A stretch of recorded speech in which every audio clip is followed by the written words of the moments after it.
নমস্কার, সবনাবিক নিউজ নেটওয়ার্কে আপনাদের স্বাগত। যখনই পার্টির বিপর্যয় হয় তখনই পেছনে তাকানো উচিত। যারা পার্টিকে দাঁড় করিয়েছেন, জিতিয়েছেন, তাদের সঙ্গে নিতে হয়।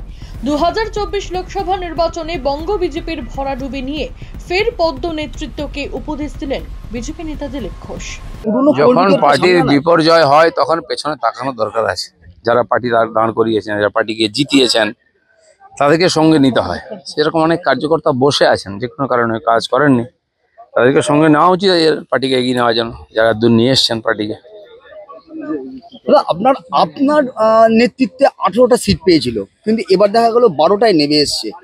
দলের কি অনেকটাই খামতি মনে করছেন? খামতি তো হয়েছে, রেজাল্টটাই সব শেষ। সেটা কেন হয়েছে এবার ভাবতে হবে সবাইকে। কালকে আগামীকাল রাজ্যে কেন্দ্রে শপথ গ্রহণ হবে। এই কেন্দ্রে কি থাকবে সরকার মনে করছেন? অনেকেই তো বলছে যে এই সরকার থাকবে না। অটলজিও 6 বছর চালিয়েছিলেন সরকার। কোয়ালিশন সরকার চালাবার টেকনিক বিজেপি জানে, কারণ বিজেপি কোয়ালিশন গভর্নমেন্ট শুরু করেছিল।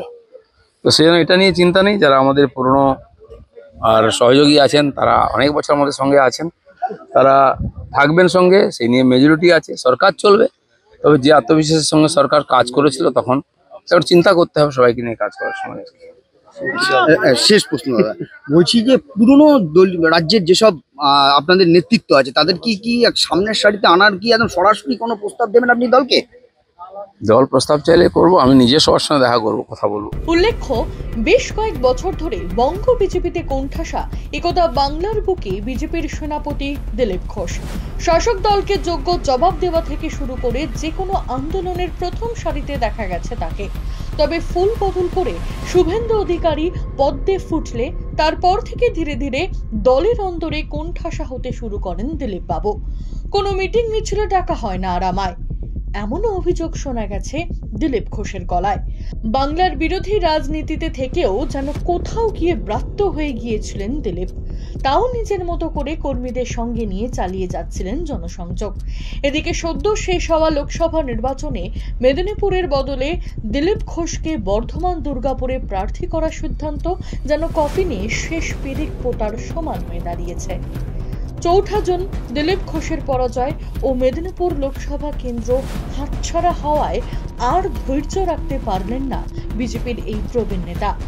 আজ সকালবেলা নিজের এক্স হ্যান্ডেলে ওল্ড ইজ গোল্ড এই মর্মে একটি পোস্ট করেছেন দিলীপ ঘোষ। বর্ষিয়ান নেতার উপদেশ থেকে শিক্ষা নিয়ে নিজেদের ভুল মেনে সঠিক পথ অবলম্বন করবে বঙ্গ বিজেপির নেতৃত্বরা? প্রশ্ন থেকেই যাচ্ছে। শান্তনু বিশ্বাস, সবনাবিক নিউজ, বসিরহাট। সমস্ত খবরের আপডেট পেতে লাইক করে সাবস্ক্রাইব করুন সবনাবিক নিউজ। সেই সঙ্গে বেল বাটন প্রেস করতে ভুলবেন না। আপনাদের একটা সাবস্ক্রিপশন আমাদের জন্য অত্যন্ত মূল্যবান। জয় হিন্দ।